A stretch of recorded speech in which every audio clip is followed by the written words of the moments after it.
Hi, Dr.po Raval, and today we're going to talk about the 3 steps to healing ankle sprains permanently. So let's look at the anatomy of an ankle sprain.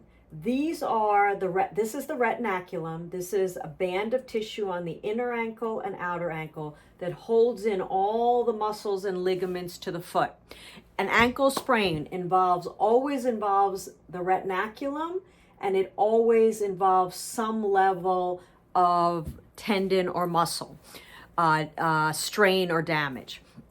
So number one, first step is when you see a podiatrist, depending on level of pain and swelling, they'll determine whether you need an x-ray and an MRI, and usually both.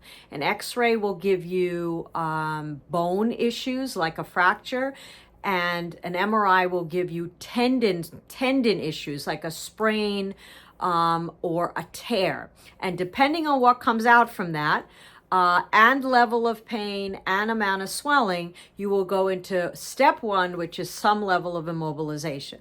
And that could be as easy as an ankle brace, or an ankle brace with a walking boot.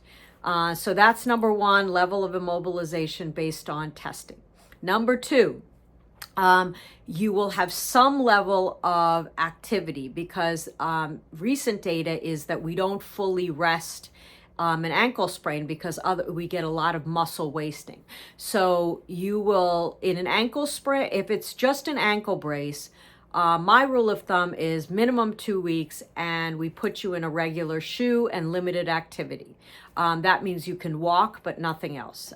You can also bike, like a stationary bike, but the down position of the pedal has to be on full extension. So that means you're not kind of moving your foot like this. So those are the only 2 things, walking or biking, if you have just an ankle brace. If you have a boot and brace, depending on whether there's a fracture or not, same rule. If there's a fracture, you can actually walk a fracture in a fracture boot with an ankle brace. And limited activity like walking. So we try to keep you active, but in a limited way.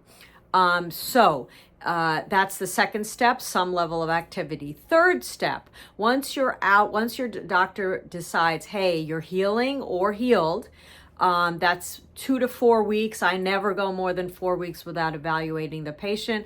Then there's return to activity, but that return to activity has to be protected. So there is always some level of physical therapy if needed, and then return to an insole or a custom orthotic depending on what the injury level is.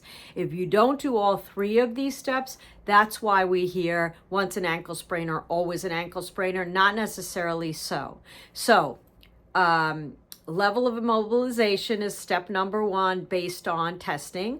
Number 2, limited activity.